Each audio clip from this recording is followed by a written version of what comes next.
So what you can also do is you can export your historical data inside from Microsoft Edge.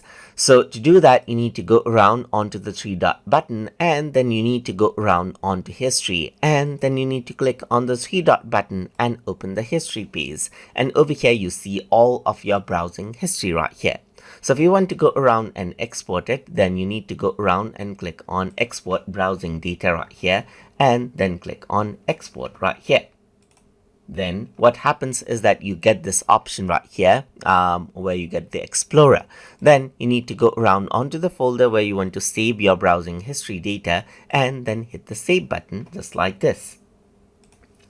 Once you do that, the historical data will be exported out. And over here I chose desktop, and that is why you can see the browsing history over here in CSV format right here. So you can go around and open this out. So let me just go around and open this up with Excel right here. Let's say, for example, then what you see is this. So you can see that I have all of the historical data right here with time, and then you can see the URL and everything right here. And this is the browsing history that was exported from Microsoft Edge. So that is how you can export historical data from Microsoft Edge. So hope you guys learned something as always. And as always, please like, comment, share, and subscribe.